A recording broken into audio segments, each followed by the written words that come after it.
नमस्कार, स्वागत है आप सभी का। मैं हूं आपके साथ शापनी पटनायक। बुलेटिन की शुरुआत करेंगे बड़ी खबर के साथ। रायपुर से बड़ी जानकारी। विधानसभा के बजट सत्र की अधिसूचना जारी कर दी गई है। 1 मार्च से 24 मार्च तक चलेगा बजट सत्र। बजट सत्र में होगी कुल 14 बैठकें। बड़ी जानकारी इस वक्त की आपको बता रहे हैं। इस वक्त की बड़ी खबर है, जानकारी से आपको रूबरू करा रहे हैं। 1 मार्च से बजट सत्र की शुरुआत होगी।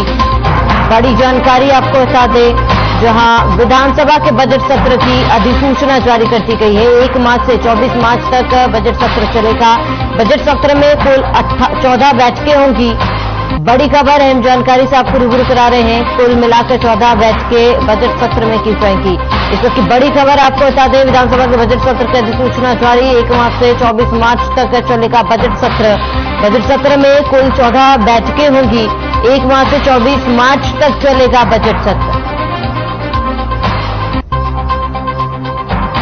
रायपुर से बड़ी जानकारी आपको बता रहे हैं। इस वक्त की बड़ी खबर है, जानकारी। विधानसभा बजट सत्र की शुरुआत 1 मार्च से की जाएगी।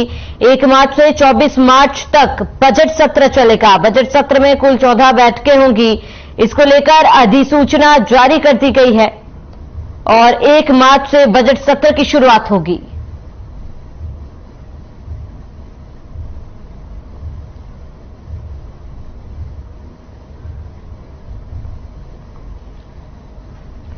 आरक्षण संशोधन विधेयक में हाईकोर्ट के फैसले का स्वागत करते हुए रविंद्र चौबे ने कहा है कि उच्च न्यायालय से राज्यपाल को निर्देश दिए हैं कि 17 तारीख तक जवाब में हम उम्मीद करते हैं कि छत्तीसगढ़ के नौजवानों के हितों को ध्यान में रखते हुए सरकार ने जो विधेयक पारित किए उस पर राज्यपाल हस्ताक्षर करे, उसको मंजूरी दे। कोर्ट के निर्णय से यह साफ हो चुका है कि राज्य सरकार जनता के हित में फैसला लेती है। माननीय उच्च न्यायालय में अधिवक्ता के रूप में लॉयर के रूप में माननीय कपिल सिब्बल जी ने स्पष्ट रूप से कहा है और यही हम लोगों का सोच भी है कि जिससे पूरे प्रदेश का वेलफेयर निर्भर करता है, उस विधेयक को जिसमें जन कल्याणकारी बातें हैं, लोगों को सीधे भविष्य से जुड़ा हुआ मसला है यहाँ के नौजवानों का, उसको राजभवन को इतने लंबे समय तक नहीं रोकना चाहिए और इसीलिए माननीय उच्च न्यायालय हम लोग गए हैं और आज माननीय उच्च न्यायालय के द्वारा नोटिस होने के बाद हमें उम्मीद सी जगी है।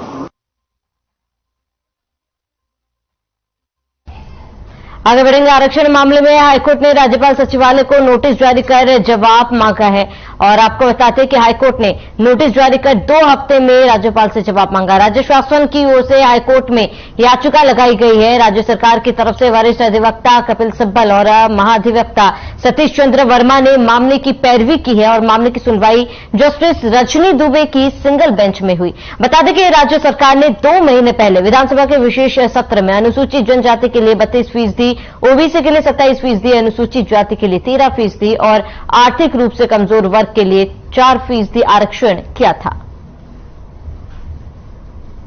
76% का जो रिजर्वेशन का बिल पास हुआ था, पारित हुआ था असेंबली से, वो राज्यपाल जी ने वो दिसंबर 2 में पास हुआ था मेरा ख्याल, और अब फरवरी हो गया है और अब तक उन्होंने कोई कदम नहीं उठाया। और संविधान के मुताबिक या तो वो उस पर अपनी अनुमति दें या न दें या राष्ट्रपति जी को रेफर करें। वो बैठे हुए हैं राज्यपाल जी, गवर्नर साहब बैठे हुए हैं, साहिबा बैठी हुई हैं, उन्होंने कुछ कदम नहीं उठाया, तो इसलिए हम यहाँ आए हैं।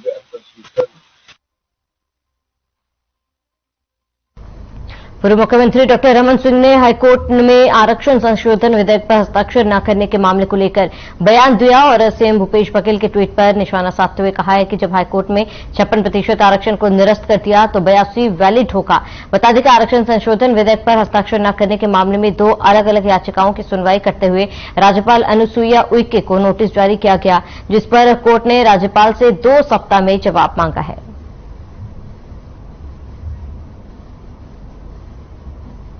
नहीं, हाईकोर्ट के फैसले के आधार पे तो रुका हुआ है। हाईकोर्ट ने 56% को रोक दिया।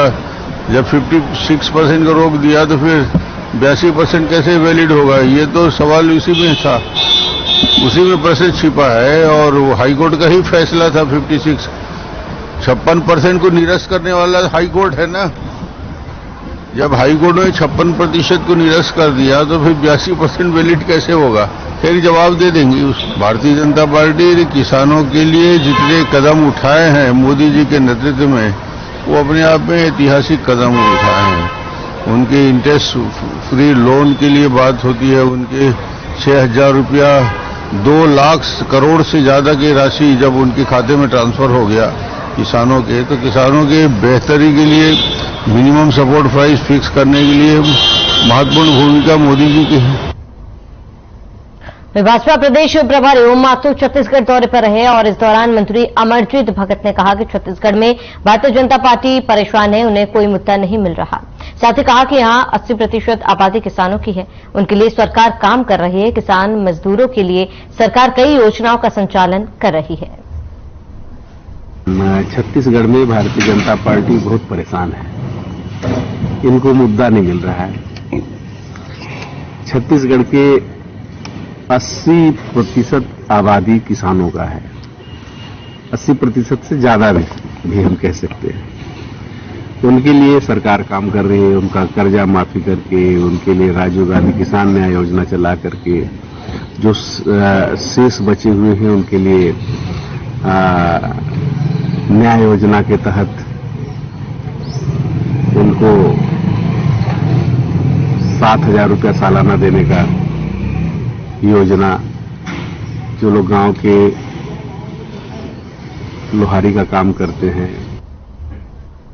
खबर रायपुर से, जहां जेपी नड्डा के दौरे को लेकर संस्कृति मंत्री अमरजीत ने अपना बयान दिया है और आपको बताते कि उन्होंने कहा कि दीवारों में और लोगों के दिलों में लिखा है कि बीजेपी पार्टी आरक्षण के खिलाफ है। उन्होंने कहा कि प्रदेश में आदिवासियों को आरक्षण मिलेगा तो बीजेपी को तकलीफ होगी। साथ ही आरएसएस प्रमुख मोहन भागवत के बयान पर मंत्री अमरजीत ने पलटवार करते हुए कहा कि भागवत को इस बात को समझना चाहिए कि सभी मनखे एक समान है। साथ ही उन्होंने बीजेपी पर निशाना साधते हुए कहा कि बीजेपी जाति और धर्म के नाम पर लोगों को लड़ाने का काम करती है।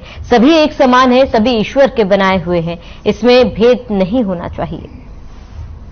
ये तो दीवारों में लिखा हुआ है, लोगों के दिलों में लिखा हुआ है कि भारतीय जनता पार्टी आरक्षण के खिलाफ में है। आदिवासियों को जो आरक्षण मिलता है उससे उनको तकलीफ है और इसलिए छत्तीसगढ़ में आदिवासी आरक्षण अटका हुआ है। कितना कोशिश करेंगे उसका क्या रिजल्ट निकलेगा। दूसरी बात कि बस्तर में जो काम कांग्रेस ने कर दिया, लोगों को भूमि व्यवस्थापन के लिए वन अधिकार पत्र दिया, जो उनके लिए जमीन वापसी करके उनको अधिकार दिया, बस्तर फाइटर्स बना करके वहां के स्थानीय लोगों को रोजगार दिया, तो इन तमाम प्रकार के जो काम है वहां के लोगों को रोजगार देने के लिए किया है। कांग्रेस के हाथ से हाथ जोड़ो पदयात्रा सोमवार को मोहला विकासखंड के धुरवंचालन क्षेत्र परवीडीह पहुंची है। इस दौरान संसदीय सचिव इंद्र शाह मंडावी ने हाथ से हाथ जोड़ो यात्रा के माध्यम से लोगों से मुलाकात की, साथ ही उनकी समस्याओं को सुना। वहीं करोड़ों के विकास कार्यों का भूमि पूजन लोकार्पण किया। बता दें कि हाथ से हाथ जोड़ो यात्रा में सैकड़ों कार्यकर्ता और ग्रामीण शामिल हुए।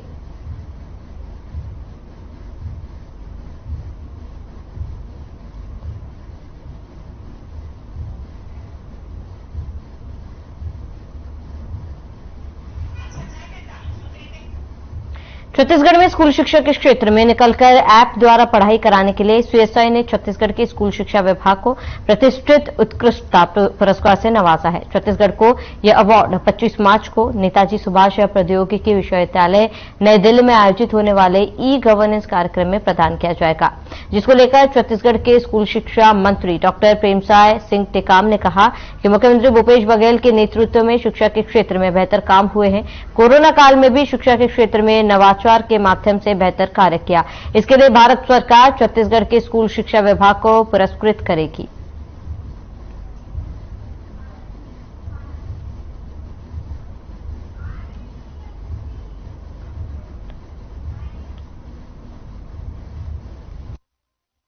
कि छत्तीसगढ़ में मुख्यमंत्री आदरणीय भूपेश बघेल के नेतृत्व में शिक्षा के क्षेत्र में अच्छा काम हो रहा है।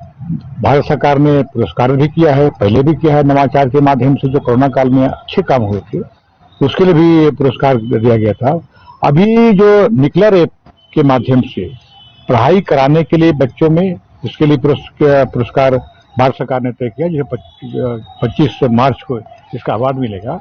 ऐप के माध्यम से मतलब पढ़ाई, बच्चों की कितनी पढ़ाई हो सकती है, उसके माध्यम से उसके प्रश्न पूछ सकते हैं, इसमें उसकी आकलन कर सकते हैं। तो दुर्ग में शहर जिला कांग्रेस कमेटी ने एलआईसी कार्यालय पद्मानुभार के सामने एक दिवसीय धरना प्रदर्शन किया है। बताते कि इसमें भारी संख्या में कांग्रेसी कार्यकर्ता नजर आए। इसके साथ ही वेयर हाउसिंग कॉरपोरेशन के अध्यक्ष दुर्ग विधायक अरुण वोरा और छत्तीसगढ़ राज्य के मदरसा बोर्ड के अध्यक्ष आफ्ताब अहमद भी मौजूद रहे। बताते हैं कि प्रदर्शनकारियों ने एलआईसी, एसबीआई और अन्य राष्ट्रीयकृत बैंकों के जबरदस्त निवेश पर संसद में चर्चा किए जाने की मांग की है।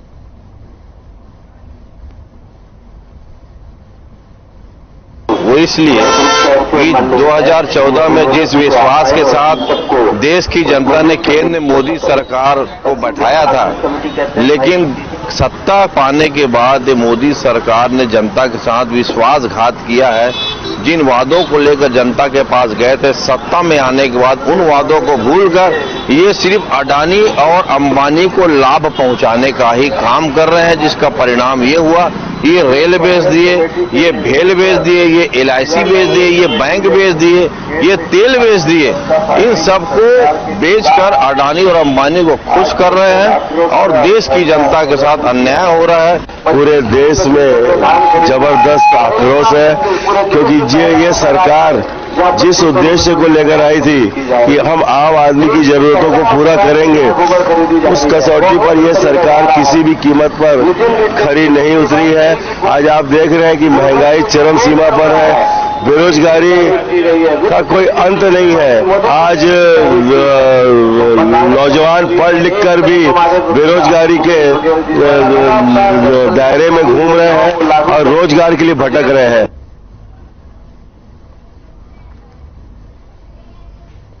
तो जगदलपुर के बेमेतरा जिले की बादल एकेडमी में पैरा आर्ट शिविर का आयोजन किया जा रहा है। बताते कि ये कार्यक्रम सहेली सोशल वेलफेयर फाउंडेशन द्वारा 13 फरवरी तक किया जाएगा।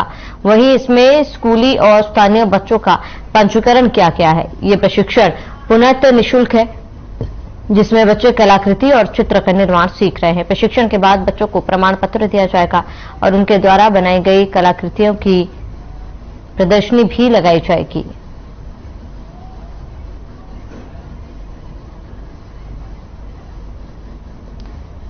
तो कलाकृति का प्रशिक्षण, आपको बताते कि बच्चों में चित्रकला का विकास हो रहा है। इसको लेकर आर्ट शिविर का भी आयोजन किया गया था। खबर जगदलपुर से है, जहां जिला कार्यालय में डीएमएफटी की बैठक रखी गई थी। बैठक में जिला स्तरीय विभागीय कार्यों की समीक्षा बैठक की गई। साथ ही जिला प्रभारी मंत्री कवासी लखमा की अध्यक्षता में उद्योग पर भी विस्तार से चर्चा की गई। बैठक में बस्तर विकास प्राधिकरण के अध्यक्ष लखेश्वर बघेल, संसदीय सचिव रेखचंद जैन, विधायक चंदन कश्यप, रामचंद बेजाम, इंद्रावती विकास प्राधिकरण के उपाध्यक्ष राजीव शर्मा, महापौर सफीरा साहू सहित कई जनप्रतिनिधि मौजूद रहे।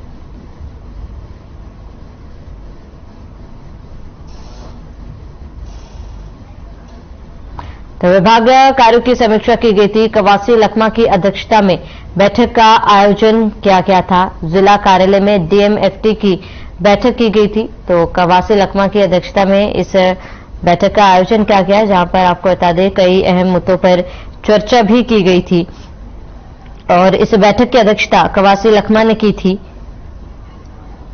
और आपको बता दें कि बैठक का आयोजन कवासी लखमा द्वारा किया गया था और जिला कार्यालय में डीएमएफटी की बैठक रखी गई थी। बैठक में जिला स्तरीय विभागीय कार्यों की समीक्षा भी की गई।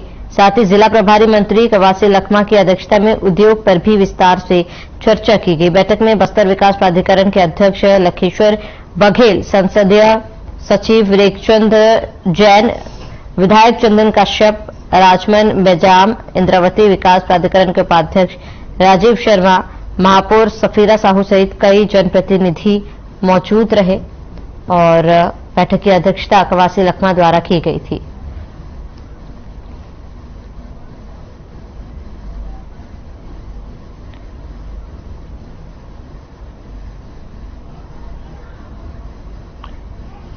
तो बैठक की अध्यक्षता कवासी लखमा की अध्यक्षता में हुई और उद्योग को लेकर भी बैठक में चर्चा की गई थी। इसके साथ ही कई प्राधिकरण के अधिकारी भी मौजूद रहे और बैठक को लेकर चर्चा की गई। चले आगे बढ़ते, जहां पर धर्म ग्रंथों को लेकर देश में पुरजोर सियासत हो रही, इसी बीच सबके बीच रायपुर में जगतपुर शंकराचार्य अविमुक्तेश्वरानंद ने आरएसएस प्रमुख मोहन भागवत के बयान पर अपनी प्रतिक्रिया दी है।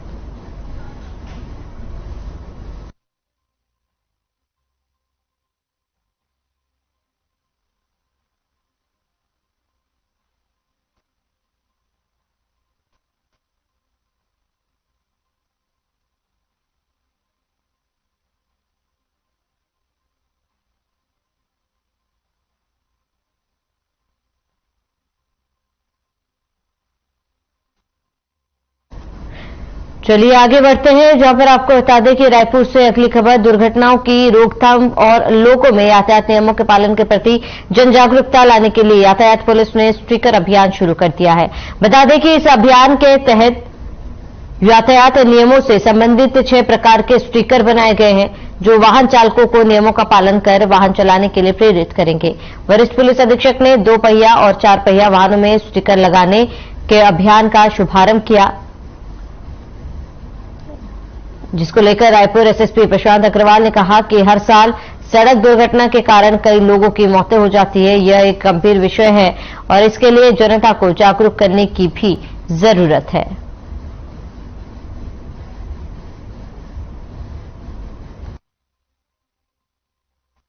रायपुर ट्रैफिक पुलिस की तरफ से हम लोग चला रहे हैं। रोड एक्सीडेंट्स में काफी लोगों की डेथ होती है, कई लोगों की अपंगता होती है। बहुत ही गंभीर विषय है, फिर भी देखा जाता है कि लोगों में उस तरह की अवेयरनेस नहीं है जैसे होनी चाहिए। तो चलानी कार्रवाई के अतिरिक्त भी लोगों को अवेयर करने के लिहाज से रायपुर ट्रैफिक पुलिस की तरफ से हमने ये अभियान प्रारंभ किया है, जिसमें अलग अलग 6 वायलेशंस के लिए स्टिकर्स बनवाए हैं, जिसमें हेलमेट के बिना जो लोग गाड़ी चला रहे हैं वैसे लोग मिलेंगे, या फिर बिना सीट बेल्ट के लगाए हुए लोग मिलेंगे। इस प्रकार के 6 वायलेशन जो कि सेफ्टी से संबंधित है, उनके लोगों को रोक करके सिग्नल्स में या हाईवे को जहाँ पे सड़कें मिलती हैं उन जगहों पे ट्रैफिक पुलिस के द्वारा लोगों का अवेयर किया जाएगा और उनकी गाड़ी में एक ये स्टिकर्स पेस्ट किए जाएंगे, ताकि उनको भी ध्यान रहे कि उनको ये वायलेशन नहीं करनी चाहिए और ये उनकी सेफ्टी के लिए, उनकी जान बचाने के लिए है। तो राजनांदगांव में अखिल भारतीय हॉकी प्रतियोगिता का आयोजन किया जाएगा और इसका शुभारंभ 8 फरवरी से 23 फरवरी 2023 तक अंतर्राष्ट्रीय एस्ट्रोटर्फ हॉकी स्टेडियम में होगा। इस प्रतियोगिता में देश की 22 ख्याति प्राप्त टीमें हिस्सा लेंगी। वहीं पत्रकारों से बातचीत के दौरान कलेक्टर डोमन सिंह और महापौर हेमा देशमुख ने बताया कि प्रतियोगिता की विजयी टीम को रजत कप और 2,51,000 रुपए नकद मिलेंगे।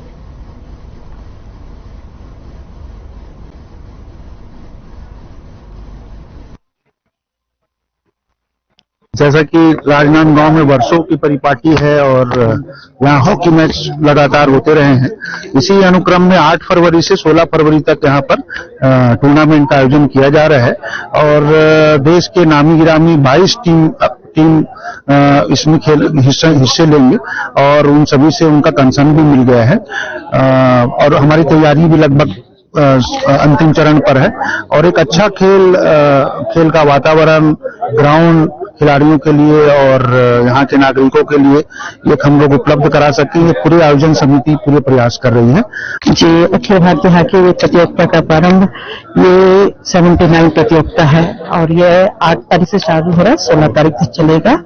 करीब 22 टीम आ रही है और बहुत ही चुनिंदा टीमें आ रही है यहाँ पे खेलने के लिए। हॉकी के नाम से ही राजनांदगांव संस्कार धनी प्रसिद्ध है और इसी के हॉकी के नाम से लोग जानते हैं राजनांदगांव के और ये हमारे बड़े मान सम्मान की बात है कि हम इस बार बड़े जोर शोर से करा रहे हैं। कोविड के कारण 2 साल नहीं हो पाया था, लेकिन नाम के अनुरूप संस्कार धनी जहाँ पे हॉकी की नर्सरी होती है वहाँ ये इतना बड़ा कार्यक्रम हो रहा है और समापन में मुख्यमंत्री जी ने वादा किया आएंगे करके। अगर कोई कारणवश चूक होती है समय का तभी डिस्टर्ब होगा, नहीं तो आने का 99% तय है। हमारा एक प्रयास है कि शहर से हम जनता को फिर से हॉकी की ओर लेके आए। आगामी 8 से 16 फरवरी तक हमारी हॉकी नर्सरी की प्रसिद्ध प्रतियोगिता महंत राजा सरस्वती दास हॉकी प्रतियोगिता का आयोजन किया जा रहा है। यह प्रतियोगिता पिछले 78 वर्षों से अनवरत आयोजित होती आई है। इस वर्ष इसका 79वां वर्ष होगा। यह पिछले गौरव को बरकरार रखते हुए इस साल भी पुनः उसी गौरवमय वातावरण में यह प्रतियोगिता आयोजित की जाएगी। इस वर्ष कुल 32 टीमों का आमंत्रण भेजा गया था, जिसमें से अंतिम रूप से 22 टीमों ने अपनी स्वीकृति प्रदान की है। इन 22 टीमों में अनेक अंतर्राष्ट्रीय खिलाड़ी आपको यहाँ पर भाग लेते हुए दिखेंगे और मैच का रोमांच आपको देखने। तो बुरहानपुर में पूर्व मंत्री अर्चना चिटनीस, महापौर माधुरी पटेल ने खानका वार्ड से विकास यात्रा निकाली है। इस दौरान उन्होंने कहा कि जब आपको माताओं बहनों का आशीर्वाद और अपनों का साथ मिले तब आप हर काम को करने में सक्षम हो जाते हैं। भाजपा प्रदेश प्रवक्ता और पूर्व मंत्री अर्चना चिटनीस ने आज बुरहानपुर नगर के खानका वार्ड एवं जयस्तंभ वार्ड से विकास यात्रा का शुभारंभ किया। इस अवसर पर महापौर माधुरी, अतुल पटेल, पूर्व महापौर अतुल पटेल, पूर्व महापौर अनिल भोसले और समेत कई लोगों ने हिस्सा लिया।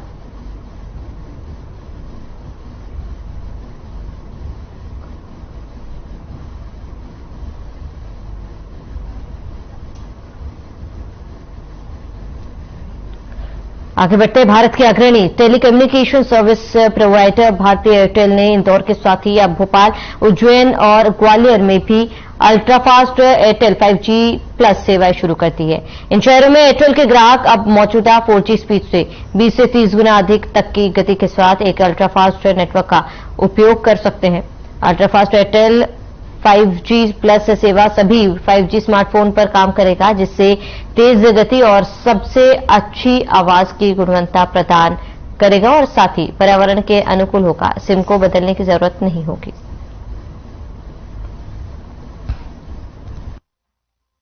जो हमारी 5G कनेक्टिविटी है, इससे आप बहुत ही लो लेटेंसी के साथ आप गेम खेल सकते हैं।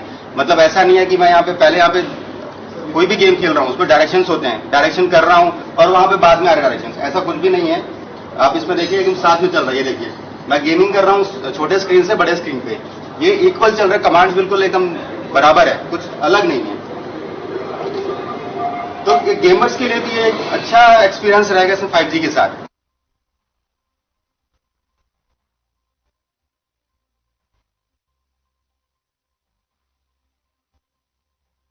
Chef lab food delivery app housewife के लिए उनकी आईटीआर के साथ स्टार्टअप लाया है। बताते हैं कि शेफ लैब एक कंप्लीट फूड सोल्यूशन एप्लीकेशन है जो खासतौर पर घरेलू महिलाओं के लिए बनाया गया, जिसमें महिलाएं अपने 5 सिग्नेचर डिश रजिस्टर कर सकती है, जो कि ऑनलाइन ऑर्डर के जरिए लोगों तक पहुंचाई जाएगी। साथ ही महिलाओं को डिलीवरी राइडर और स्टैंडर्ड पैकेजिंग प्रोवाइडर कराई जाएगी, जिसमें कस्टमर क्वालिटी कंट्रोल के साथ स्टार रेटिंग सिस्टम भी रहेगा।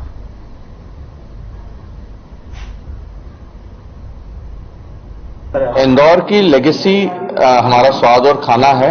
इंदौर के स्टार्टअप के रूप में हमें ये परेशानी सुमित सूरी जी जो होटल और रेस्टोरेंट के अध्यक्ष हैं, पुष्यमित्र भार्गव जी और सभी के द्वारा ये पता लगा कि कहीं ना कहीं ये लेगेसी किल हो रही है। तो हमने स्टार्टअप के माध्यम से इसमें एक ऐसे ऐप की रचना करने की कोशिश करी है जहां पर हम 100% सोल्यूशन दे पाए, जिसमें घर का खाना और रेस्टोरेंट का खाना, ये 2 तरह की चीजें जो हम हमेशा ही खाना चाहते हैं। तो जो हमारी महिलाएं हैं, हमारी माता बहनें, उनके हाथों में जादू है, कुछ ना कुछ अनूठा स्वाद है। उनको इंट्रोड्यूस करने के लिए हमने होम शेफ के नाम का वर्टिकल चालू करा है शेफ लैब ऐप के माध्यम से।